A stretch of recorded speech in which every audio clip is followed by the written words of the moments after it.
안녕하세요. 저는 얼마 전 칠순을 맞이하고 사랑하는 사람들과 지난 날을 되돌아보며 노년을 보내고 있는 할머니입니다. 저에게도 창창하고 젊었던 시절이 있었는데 이제는 누군가에게 할머니라는 이름으로 불리는 것이 솔직히 아직도 가끔 적응이 되지 않을 때가 있어요. 아직 마음만은 청춘이라 그런가 봅니다. 제 청춘은 그리 아름답지 못했지만 제 인생에도 아름다운 순간이 없지는 않았더군요.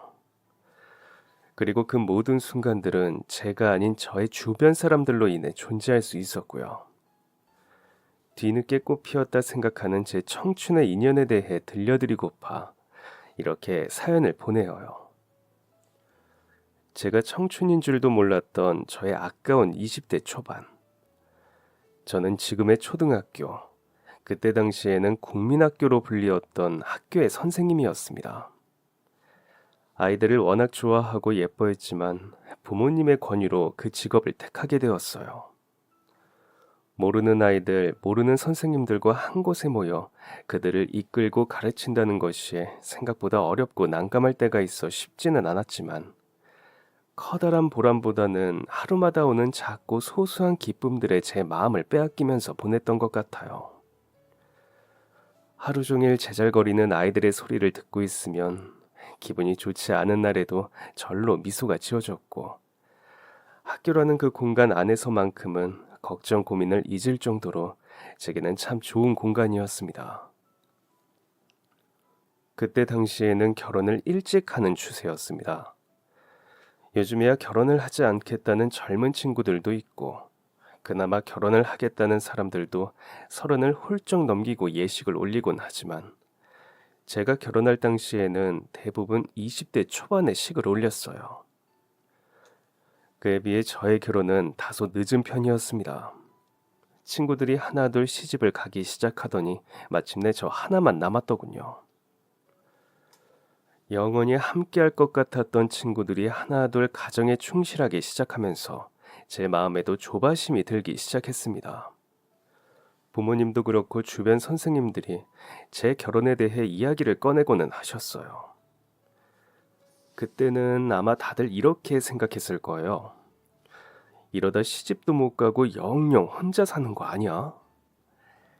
저 역시도 주위 시선과 스스로의 압박감에 그런 생각을 마음에 품을 수밖에 없었네요. 25이 되고서야 친구들에 비해 늦은 결혼을 하게 되었습니다. 좋은 인연이 있어 자연스럽게 결혼을 약속하고 가정을 꾸렸더라면 참 좋았으련만 이미 제 곁에는 딱히 그럴 만한 인재가 없었답니다. 그렇다고 아무나 붙잡고 혼인신고서에 도장이나 찍자고 할 수는 없었죠. 보다 못한 부모님께서 저의 선자리를 마련해 주셨습니다. 동네에서 꽤나 알아주는 중매쟁이를 통해 선볼 남자와 만나게 되었어요. 저보다 3살이 많은 남자였는데 턱수염이 그득하고 머리를 어깨까지 기른 남들과는 조금 다른 인상의 사람이었습니다. 음악을 하는 사람이라고 하기에 음악 선생님이나 되는 줄 알았는데 사실은 그게 아니고 그냥 음악에 빠져 있던 한량이었어요. 그래도 애초에 저희 두 사람의 만남이 결혼을 목적으로 했기 때문에 마음에 안 든다고 한번 밀어내보지도 못하고 그렇게 덜컥 결혼을 하게 되었네요. 겉으로 아닌 척했지만 마음속에 조급함과 불안함이 있었던 거죠. 하도 많은 사람들이 저더러 이러다가 영영 혼자 살게 되면 어쩌려고 그러냐고 재촉을 해대는 바람에 그래도 결국 선택을 하고 결정을 한 것은 저의 몫이었으니 그 결혼에 대한 후회도 제 자신에게로만 향해야 하는 것이겠죠. 그렇게 저와 결혼식을 올린 저의 남편이라는 사람은요. 개미와 배짱이의 배짱이 같은 사람이었습니다. 제 몸만한 기타를 하루 종일 끼고 앉아 입에는 연기를 내뿜으며 무엇을 그렇게 끄적이기만 하던지. 그래도 이제 제 남편이 되었고 함께 살아가는 입장이잖아요.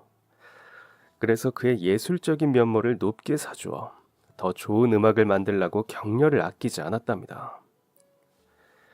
사실은 내가 결혼을 잘못한 건가 하는 생각에 걱정스럽다가도 내심 한편으로는 이러다 그의 손끝에서 이 시대를 좌우할 명곡이 탄생하지는 않을까 하고 내심 기대도 해보았습니다. 사람 일이라는 것은 모르는 일이니까 말이죠. 하지만 그것은 그전 못 모르는 아내였던 저의 희망사항이었고, 남편은 제가 살림을 하다 흘끔 뒤를 돌아볼 때마다 입가에 뿌연 연기를 내뿜으며 하염없이 기타만 쓰다듬고 있었답니다. 속이 터져버릴 것 같았지만 앞으로의 행복한 가정을 위하여 그 남자와 잘 살아보려 노력했습니다. 어찌되었든 제가 하기로 마음먹고 결혼식을 올린 것이었으니 없는 정도 만들어 붙여가며 결혼 생활을 유지해야 했죠. 다행인지 불행인지 저뿐만 아니라 남편도 그 부분에 대해서는 같은 생각인 것 같았습니다. 저희 두 사람은 아침에 일어나면 가장 먼저 서로가 잘 잤는지를 확인하고 각자의 하루를 시작했습니다. 그 정도면 나쁘지 않은 결혼 생활이라고 생각했습니다. 적어도 남편이 제게 손찌검을 하거나 술독에 빠져 살지는 않으니 천만다행이라고 생각했어요. 함께 밥을 먹고 함께 잠자리에 드는 것, 그리고 시댁 식구들과 시간을 보내는 것이 전부인 결혼 생활이었지만 그렇게 시간은 흘러만 갔습니다. 누군가 지금의 저를 그때 그 시절로 돌려보내주기만 한다면 저는 그때의 저에게 당장 이야기할 것 같아요. 지금이라도 늦지 않았으니 제발 결혼을 모르고 새 길을 찾으라고 말입니다. 하지만 그런 환상 같은 것은 제 나이 70이 될 때까지도 결국 일어나지 않았네요. 같은 집에 살면서도 쉽사리 정부치기가 쉽지 않아지니 차라리 남편과 저 사이에 아이가 생긴다면 어떨까 생각했습니다. 그런데 그게 잘 안 되었어요. 여자로서 수치스럽기도 했고 정작 제 몸에는 아무런 문제가 없었음에도 불구하고 저 자신을 자꾸 탓하게 되는 괴로운 시간들만 반복될 뿐이더군요. 하지만 얼마 후에 그 사람이 무엇 때문에 제게 정을 주지 않았었는지를 알게 되었습니다.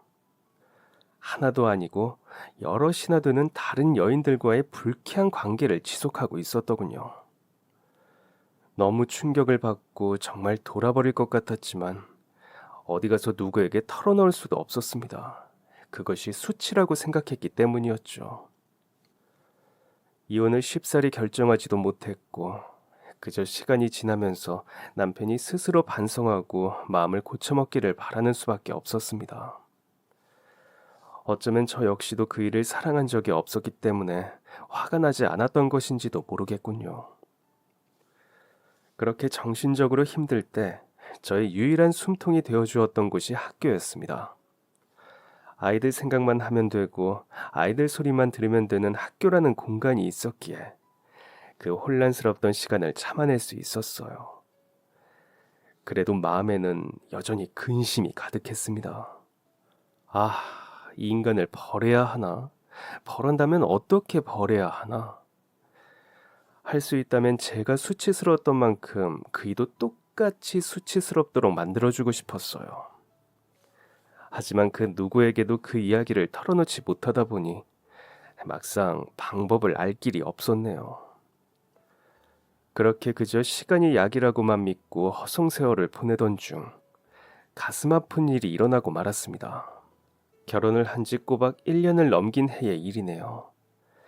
제 남편이 암에 걸렸다고 하더군요. 무슨 소리예요? 당신이 암이라니? 사색이 되어 묻는 제게 그이가 말했어요. 자기는 곧 죽는다고. 당신 과부 만들어 미안하게 되었다고 말입니다. 제게 큰 상처를 준 사람이니 벌을 주고 싶어 고민을 했었지만 그렇다고 목숨을 잃는 것을 원했던 것은 아니었습니다. 벌을 주어도 제가 제 손으로 직접 주고 싶었는데 그런 식으로 그에게 내려지는 벌은 결국 제게 내려지는 벌이나 마찬가지였습니다. 껍데기만 곁에 있던 정말 미웠던 사람이지만 살 날이 얼마 남지 않았다는 말을 들으니 가슴이 미어졌습니다. 사람의 목숨이 이토록 부질없는 것이란 게 믿어지지 않아서 정말 힘든 시간을 보냈어요. 그릇을 헹구다 돌아보아도 입가에 뿌연 연기를 내뿜고 빨래를 널다 돌아보아도 입가에 뿌연 연기를 달고 살았던 그이는 폐암 말기였습니다. 잦은 기침에도 그저 지나가는 감기이겠거니 하고 무심코 넘겼다가 피를 보고 나서야 병원을 찾았다는 그 사람. 결국 얼마 못 가 남편이 하늘나라에 갔습니다. 저는 끝까지 아내로서의 도리를 다하고 싶었습니다. 처음에는 몰랐었는데 남편이 하늘나라로 떠나고 나니 문득 그런 생각이 들더라고요. 기침이 잦은 것도 저렇게 말라가는 것도 전혀 눈치를 채지 못했다. 제 스스로가 과연 그이에게 아내로서의 역할을 다 하고 있었는지 곰곰이 생각해보니 아닌 것 같았습니다. 저는 그이가 기침이 잦았었는지도 그렇게 보기 흉하게 살이 빠져가고 있었는지도 전혀 알지 못했더라고요. 그것이 너무 미안했습니다. 그리고 미처 그런 사과를 살아있을 때 건네지도 못했다는 것이 죄책감이 되어 남게 된 것이죠. 사랑이 없었고 또 행복하지 못했던 결혼 생활. 결혼을 한 지 얼마 안 된 새 신부를 곁에 두고 밖에서 외간 여자들과 차마 입에 담을 수도 없는 짓들을 일삼으며 제게 수치심을 안겨준 나쁜 사람이었지만 저는 왜 그렇게나 끝까지 아내로서의 도리를 다하고만 싶었을까요? 그 사람이 죽기 전까지의 병수발부터 죽고 나서의 장례식까지 모두 진심으로 사랑했던 사람을 떠나보내는 마음가짐으로 임했습니다.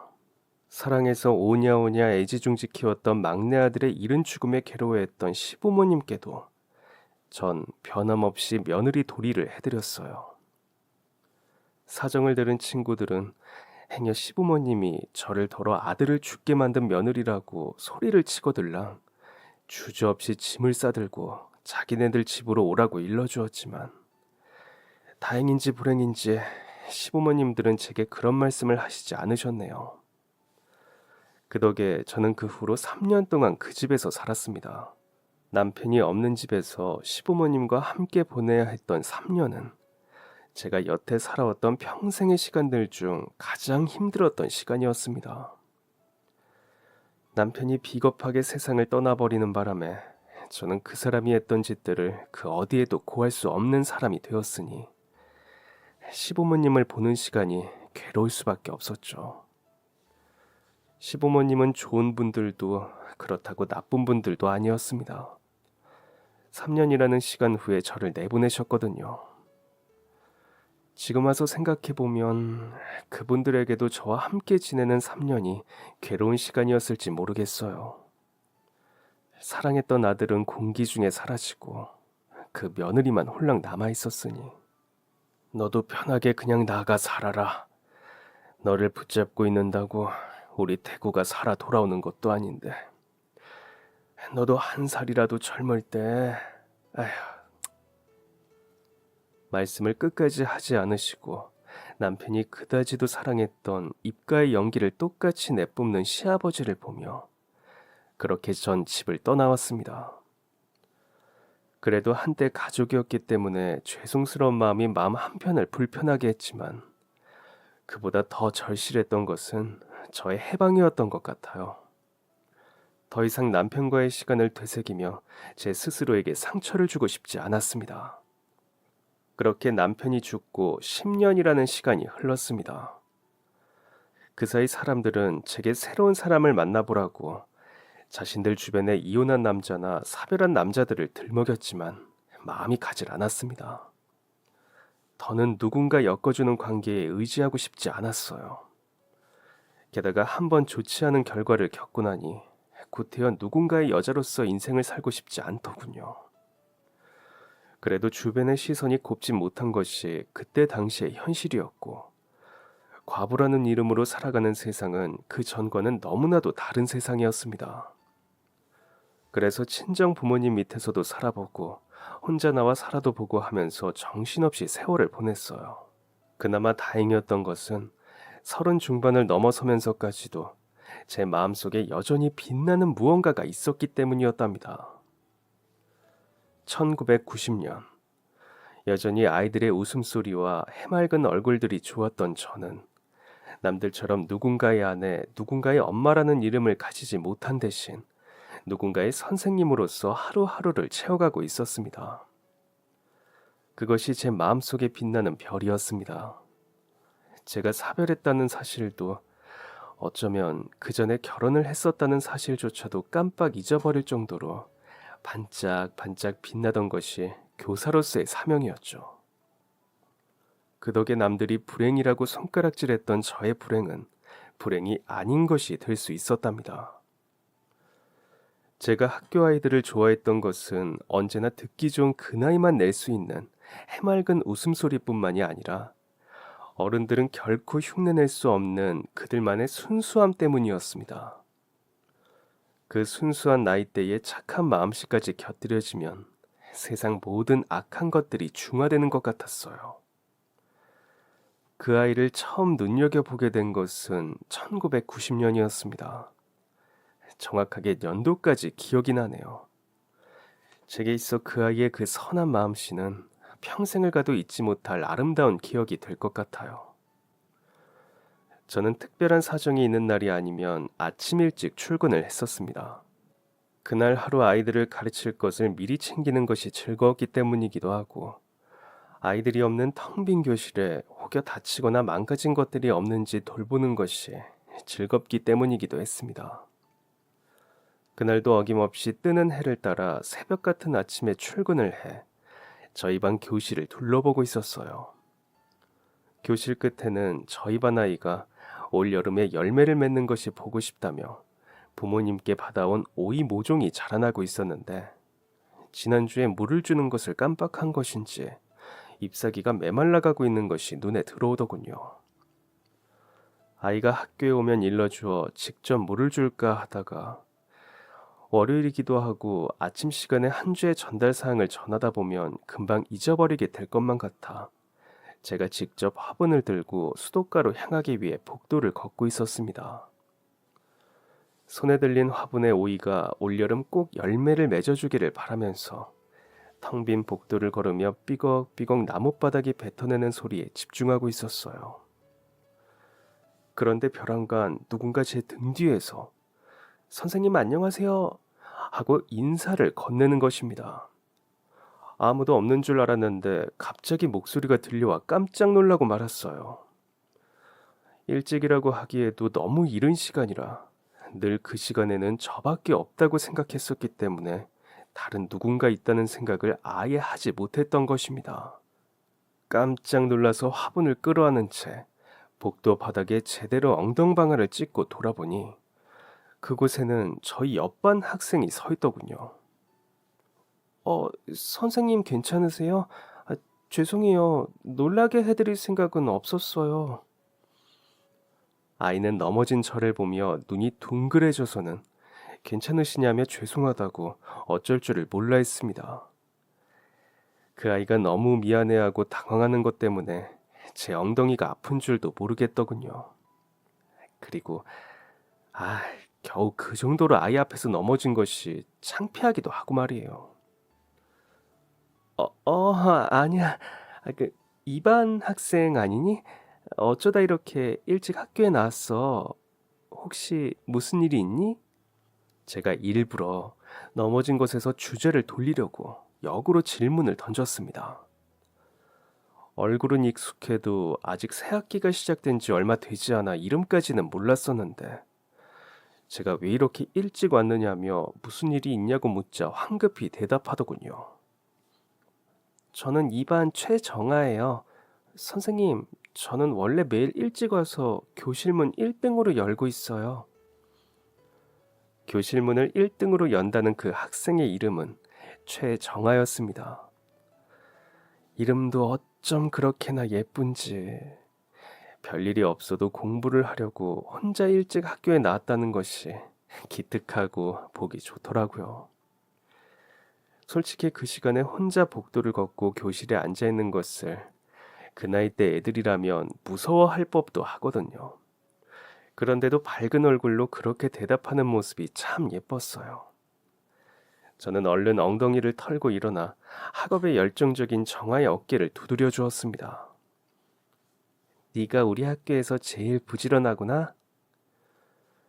1등으로 교실 문을 열었다는 것을 유난히도 자랑스러워하는 것 같아 그렇게 칭찬했더니 그게 또 듣기 좋은지 해맑게 웃더군요. 저도 이제 아침 일찍 학교에 나와 아침 인사를 건넬 수 있는 좋은 학생을 만난 것 같아 기분이 좋았습니다. 아마 그 학생만큼이나 저도 활짝 웃고 있었을 거예요. 매일 아침 1등으로 등교하는 정아라는 그 아이와 전 제법 친해졌답니다. 아침을 먹었는지 물어보고 먹지 못했다고 하는 날에는 제가 식사 대용으로 챙겨온 옥수수빵을 나누어 주기도 했어요. 반대로 그 아이가 저의 아침 식사를 걱정해 주기도 했죠. 아주 좋은 아침 인사를 나눌 수 있었기에 그것은 또 하나의 즐거움이 되었습니다. 그러다 며칠 후 저희 반 바로 옆반인 2반에 소란이 일어났다는 것을 알게 되었습니다. 그 반 담임 선생님인 이 선생님은 종종 제게 고민 상담을 털어놓고는 했었는데 그날도 울상이 되어 저를 붙잡고 물어오시더라고요. 저희 반 학생이 돈을 잃어버렸다는데 아무리 찾아도 나오지를 않아요. 이 선생님은 괴로운 표정으로 이마를 짚으며 이 일을 어떻게 해결해야 할지 곤란해하셨어요. 길다면 길고 짧다면 짧은 교직 생활을 해오면서 그런 일이 처음 있는 일은 아니었기에 도움이 되는 해결책을 찾아주고 싶었습니다.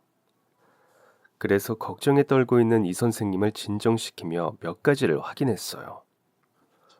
언제 없어진 것인지, 그 학생에게 정확히 물어봤는지, 다른 아이들 소지품 검사는 해보았는지 등을 말이에요. 그랬더니 이 선생은 고개를 끄덕였습니다. 애들 눈 다 감기고 가져간 사람 지금이라도 솔직하게 손들어 보라고 시켜봤는데도 아무도 안 나와요.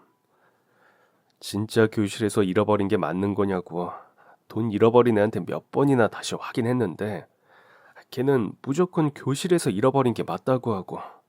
아, 김 선생님, 저 진짜 어떻게 해야 하나요? 범인을 특정하자니 죄 없는 아이들 호주머니까지 싹 다 뒤져가며 좋지 않은 기억을 심어주고 싶지도 않고. 이럴 땐 진짜 어떻게 하는 게 정답인지 모르겠어요. 저희 반에서 일어난 일은 아니었지만 부임한 지 얼마 되지 않아 첫 담임을 맡은 이 선생에게 그런 일이 일어난 것이 너무 안타까워 최대한 도와주고 싶었습니다. 그래서 함께 머리를 맞대고 교실이 비었을 만한 시간대를 추측해봤어요. 근데 하필 그날은 아이들이 다 함께 교실을 비우는 수업이 한 차례도 없었던 날이더군요. 교실에 다 함께 있는데 누군가 그 아이의 책상을 뒤져 돈을 훔치지는 못했을 것이라는 생각이 들었습니다. 그러다 문득 정아라는 그 학생이 떠올랐어요. 아닐 수도 있다는 생각이 쉽게 의심할 수는 없었지만 혹시라도 정아가 손을 댄 것이라면 하루빨리 바로잡아 주어야 한다는 생각에 저도 모르게 그 아이가 맞는 것 같다라는 생각이 깊어져만 갔습니다. 바로 이 선생님에게 그 이야기를 전할까 하다가 만약에 아닐 경우에 제가 그런 이야기를 했다는 것이 아이에게 상처가 될까 그러지 않았습니다. 물어보더라도 제가 먼저 물어보는 것이 나을 것 같다고 생각했던 거예요. 이미 교실의 아이들 전체가 그 돈을 누가 훔쳤을 것이라고 가정하고 있는 상황에서 정아를 불러다 혹시 네가 그랬느냐고 물어본다는 것은 결코 쉬운 일이 아니었습니다. 그 아이가 그랬을 것이라는 확실한 증거가 없었기 때문이죠. 한다고 해도 최후의 방법으로 보류하자고 마음먹었어요. 하지만 이 선생님과 함께 잃어버린 돈의 행방을 다른 방법으로 찾아보려고 해도 진전이 없게 되자 결국 그 아이를 불러내게 되더군요. 물론 이 선생님에게는 말하지 않고 저 혼자 이반을 찾아가 정아를 불러내었습니다. 이제는 제법 친한 사이가 되어 날이 갈수록 제게 인사하는 소리가 커져가던 정아는 그날도 저의 부름에 한 걸음에 달려나와 말했어요. 선생님 무슨 일이세요? 심부름 시킬 거 있으세요? 그 해맑은 얼굴에 어쩐지 몹쓸 짓을 하는 것 같아 미안한 마음이 들었습니다. 하지만 그와 동시에 자라나는 의심은 어쩔 도리가 없더라고요. 반 아이들이 아무도 없을 때 자유롭게 아이들 책상에 손을 댈 수 있는 사람은 그 반의 정아뿐이었던 것 같아서. 그래서 결국 그 아이에게 묻고 말았습니다. 최대한 조심스럽게, 하지만 단호하게 말이에요. 정아야, 선생님이 너에게 물어보고 싶은 게 하나 있는데, 우리 정아는 더도 말고 덜도 말고 그냥 솔직하게만 대답해 주겠니? 그 말을 들은 정아의 표정이 굳어갔습니다. 아마 말을 꺼내는 순간부터 그 아이도 직감했던 것이겠죠. 지금 자신의 반에서 누가 범인일지 서로를 감시하고 있는 와중에 제가 자기를 찾아와 그런 질문을 했으니 정아는 금세 눈물로 그렁그렁해진 눈으로 고개를 끄덕였습니다. 혹시 너희 반 현정이라는 아이 책상 서랍에 있던 돈 못 봤니? 선생님이 너를 의심해서가 아니라 네가 아침 일찍 등교해서 너희 반 문을 1등으로 여니까 너한테 물어보는 거란다. 정아, 네가 아는 게 있다면 선생님한테 솔직하게 이야기해 줄래? 그 아이에게 상처를 주고 싶지 않아 최대한 직설적이지 않게 돌려 물었지만 정아는 다 안다는 듯 이미 고개를 가로젓고 있었어요. 제 눈을 똑바로 마주치며 자기는 모른다고, 저를 의심하시는 거라면 절대 아니라고 하면서 말입니다. 그렇게나 단호한 반응인데 그 죄 없는 순수한 눈망울을 보며 차마 끝까지 의심하지는 못하겠더라고요. 사실 정아의 대답을 들으며 저도 생각했던 거예요. 그래, 정아가 그랬을 리가 없어 하고 말이에요. 결국 그날은 아무것도 밝혀내지 못하고 돈도 찾아내지 못한 채 아이들을 하교시켜야 했습니다. 이 선생님은 죽상이 되어 퇴근을 하셨고요. 그렇게 다음날 아침이 밝았고 저는 잠시 전날 옆반에서 일어난 일을 잊은 채 평소와 같은 이른 시간에 학교로 향했습니다. 그리고 버릇처럼 입안 앞문에 다가가 정아가 등교했는지를 확인하려던 그 순간 충격적인 것을 목격하고 말았습니다. 정아가 한 아이의 책상 서랍 안에 손을 집어넣고 있더군요. 그 책상은 분명 정아가 늘 앉아있던 책상의 위치가 아니었습니다. 저는 벌컥 앞문을 열어 젖히고 그 아이의 이름을 외쳤어요. 최정아, 너 지금 뭐 하는 거야? 정아는 눈이 휘둥그레져서는 저를 바라보았습니다. 선생님 하고 작은 소리로 저를 부르는 정아의 손목을 그대로 세게 붙잡았어요. 그 순간 저는 확신했습니다. 너무나도 예쁘고 착했던, 그래서 마음이 같고 아끼는 마음이 들었던 옆반 학생 정아가 사실은 같은 학급 친구의 돈을 빼앗은 아이일 것이라고 말이에요. 깜짝 놀란 채로 커다란 눈에 눈물을 머금은 채 덜덜 떠는 정아의 모습은 저의 그런 생각에 더욱더 확신을 심어주었습니다. 배신감에 그 아이를 무섭게 노려보고 잡고 있던 손목을 신경질적으로 끄집어냈습니다. 그런데 돈이라든지 다른 학생의 귀중품 같은 것이 딸려 나올 줄 알았던 저의 예상과는 달리 정아의 손끝에서 바닥으로 떨어지는 것은 전혀 다른 것이었습니다. 퍽 하는 둔탁한 소리와 함께 바닥에 널브러진 것은 쌀밥과 케첩이 묻은 소시지였습니다. 바닥에 떨어져 맥없이 뚜껑이 열려버린 도시락을 정아는 하염없이 내려다보았습니다. 그리고 곧이어 그 큰 눈망울에서 눈물이 뚝뚝 떨어졌습니다. 전혀 예상하지 못했던 물체의 등장에 저도 넋이 나가버렸고 교실에는 정아가 눈물과 콧물을 훌쩍이는 소리만 맴돌았습니다. 저 아니라고 했잖아요, 선생님.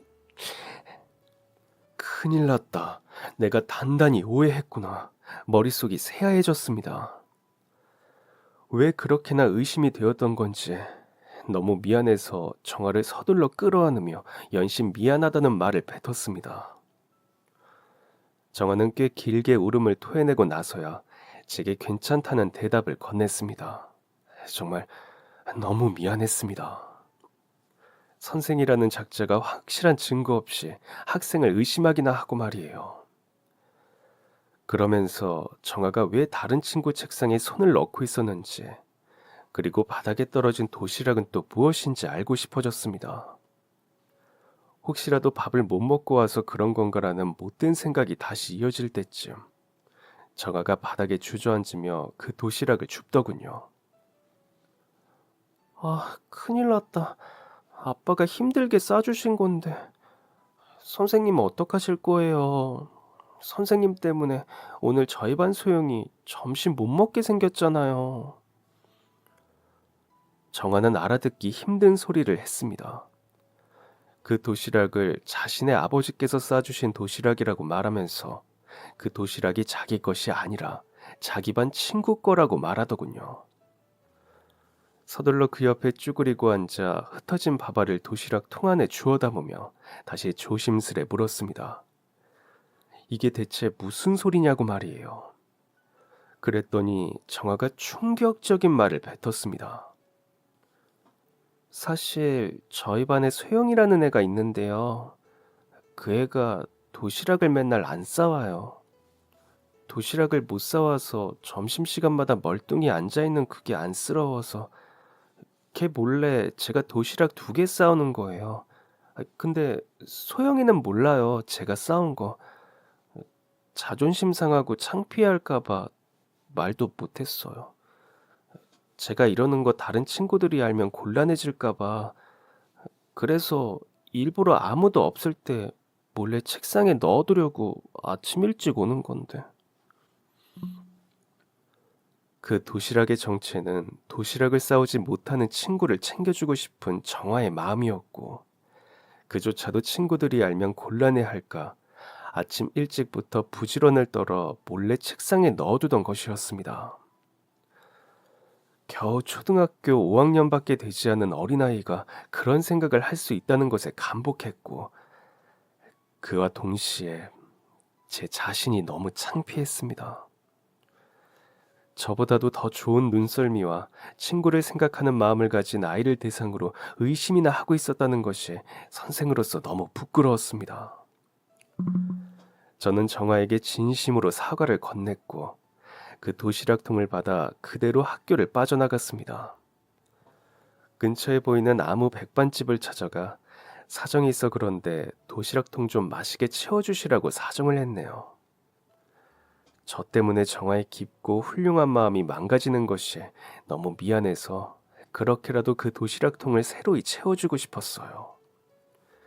눈썹을 휘날리며 다시 교실로 찾아가니 이미 반에는 다른 아이들이 가득 자리에 앉아 있었습니다. 아, 이거 어떻게 하나. 곤란함에 어쩔 줄을 모르던 찰나 정아가 제 옆으로 다가왔습니다. 선생님 도시락 주세요. 소영이 책상에는 제 도시락 미리 넣어뒀어요.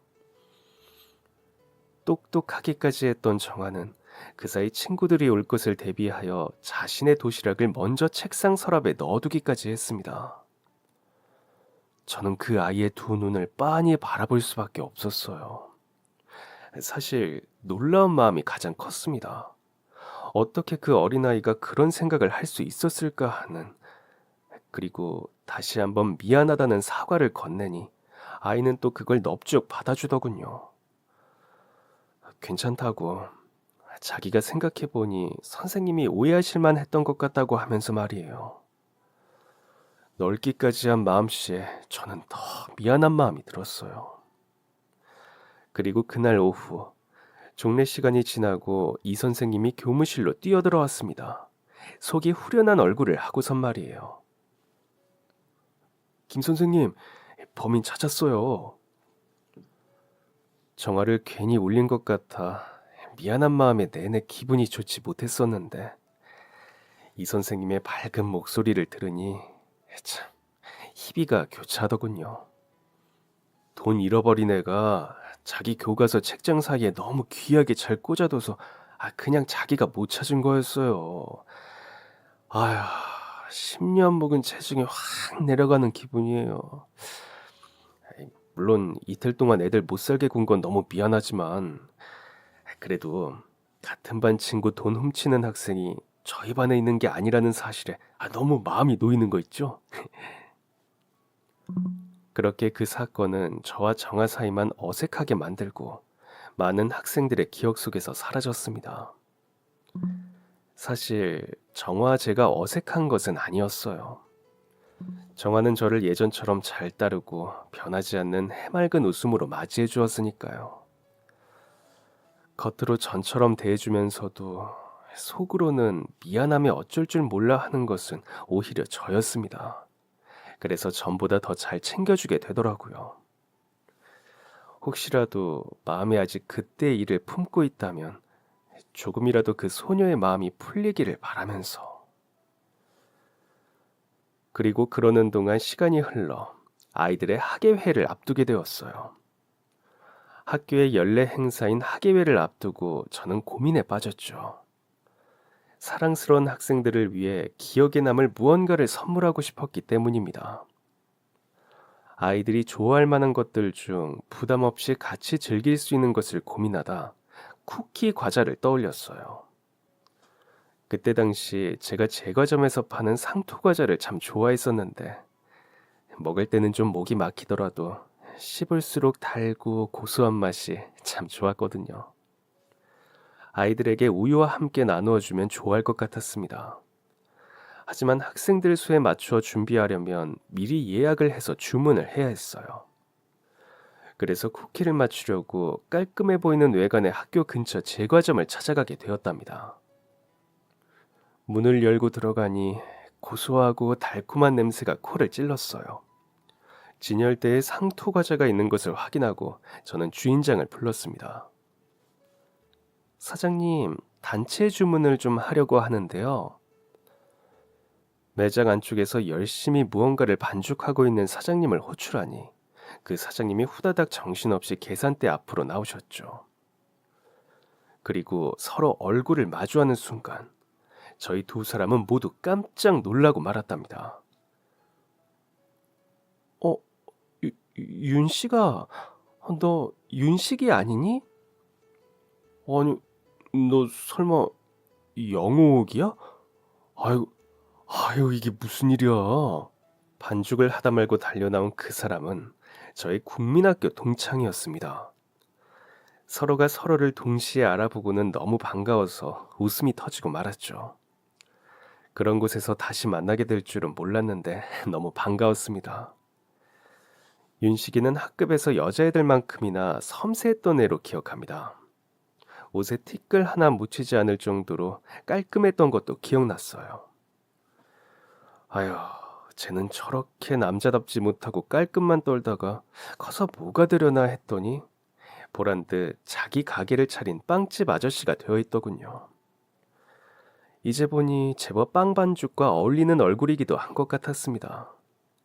기분이 좋아진 저희는 시간 가는 줄 모르고 그 자리에 서서 이야기를 나누었어요. 상투 과자를 주문하는 것도 있고 손님을 보는 것도 있고 말이죠. 그런데 윤식이가 제가 나갈 때 그러는 겁니다.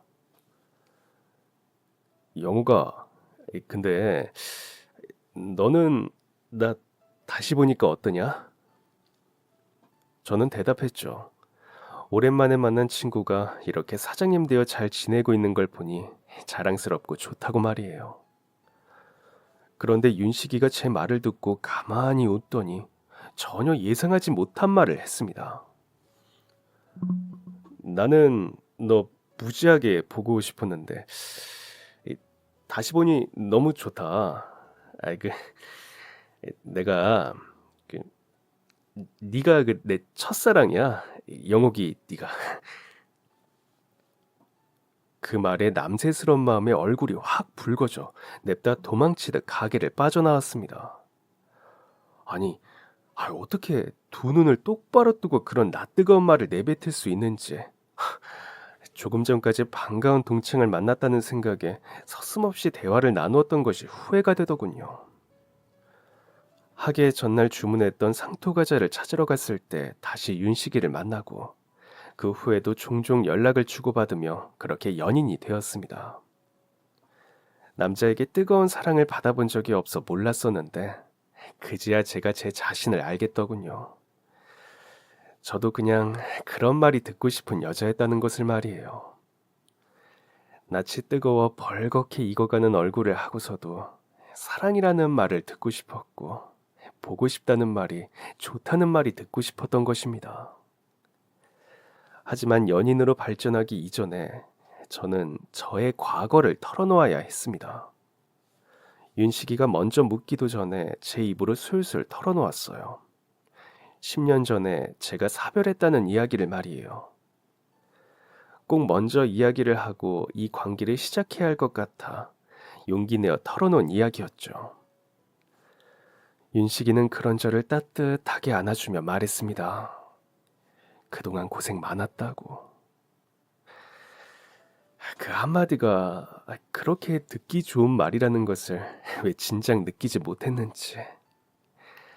이제라도 그 따뜻함을 느낄 수 있게 해주는 윤식이가 참 고마웠죠. 그리고 한편으로는 마음이 놓였습니다.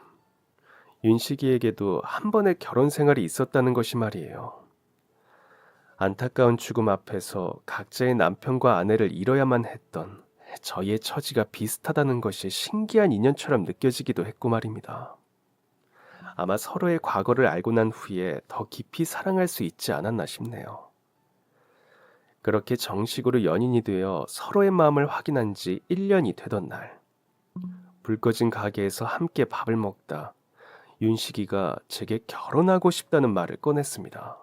나이를 먹어 살림을 합치고 싶은 마음은 저도 굴뚝 같았기 때문에 앞으로 평생을 함께할 사람을 고르란다면 망설임 없이 그를 고르고 싶은 마음이었기 때문에 저 역시도 속으로 늘 생각했던 말이었어요. 하지만 쉽게 그 말을 먼저 꺼낼 수는 없었답니다. 저는 이미 한 번 남편이 있었던 여자였기 때문이었죠. 그런데 그가 제게 그 말을 먼저 꺼내주니 얼마나 반가웠는지 모릅니다. 그런데 사실 너한테 말하지 못한 것이 있어.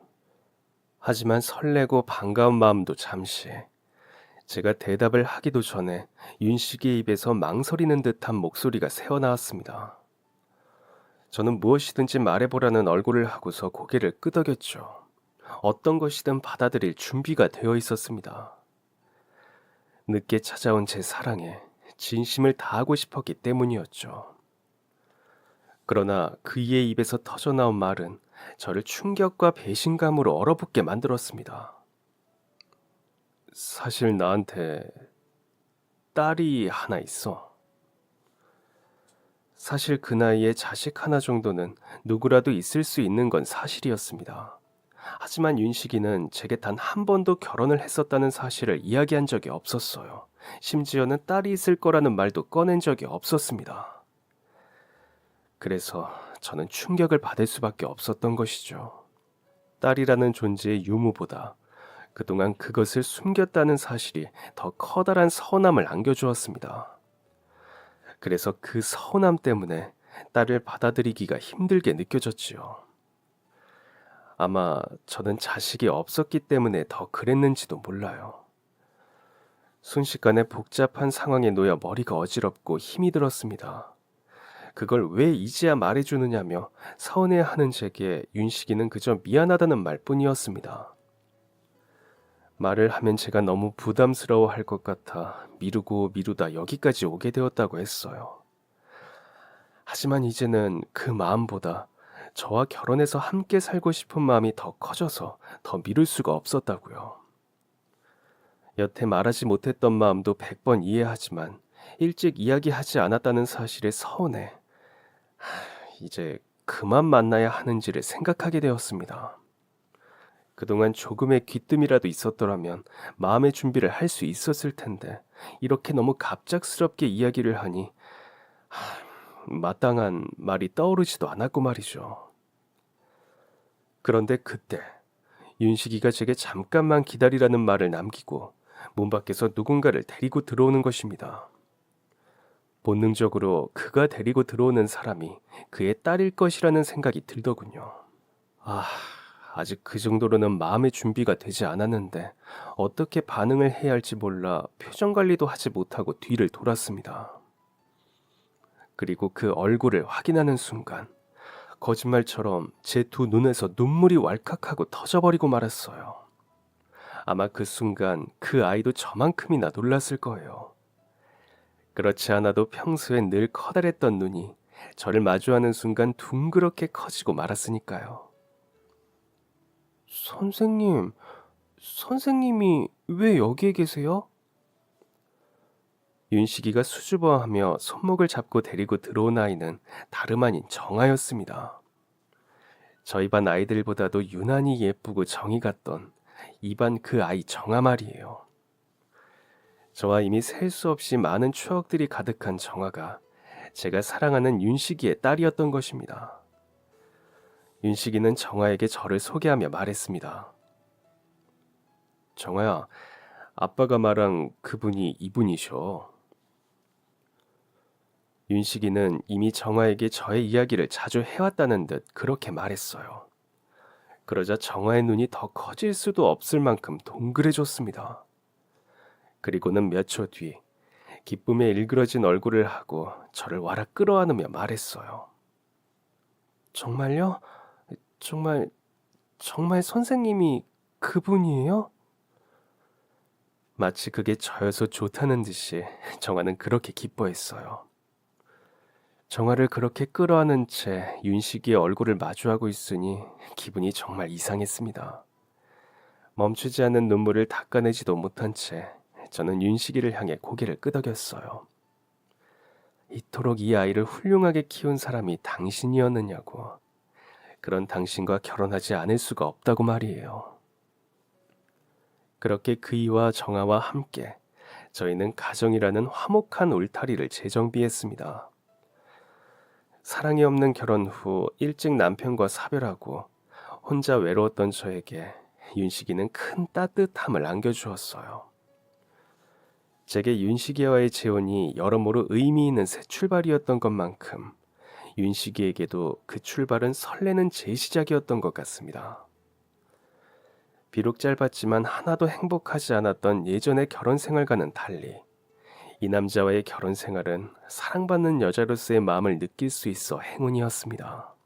아마 제 인생의 가장 큰 행운이 윤식이를 다시 만난 것이 아닐까 생각해요. 그렇게나 예뻐하던 아이와 모녀 사이가 될 수 있었고 그래서 이토록 행복한 가정을 가질 수 있게 해주었으니까 말입니다. 무심히 지나칠 수 있었던 그저 착한 학생이었던 정아라는 옆반 아이. 그 아이에게 유난히 시선이 가고 그 아이가 그렇게나 예뻐 보였던 것은 어쩌면 우리가 가족이 될 것이라는 작은 암시 아니었을까요? 그로부터 30년이 훨씬 넘는 세월이 흐른 지금 저희 가족은 너무나 행복한 사랑 안에서 여전히 서로를 아끼며 지내고 있습니다. 비록 지금은 정아가 시집을 가면서부터 떨어져 지내고 있지만 사랑하는 사이와 손주까지 더 많은 가족이 생겨났으니 제게는 이 또한 행복입니다. 그들을 위해서라도 오래오래 건강한 모습으로 늙어가고 싶어요. 남들보다 늦게 만난 만큼 더 오래오래 함께하고 싶습니다. 그럼 지금까지 사연 들어주셔서 감사합니다. 사연이 재밌으셨다면 구독과 좋아요 부탁드려요. 감사합니다. 안녕히 계세요.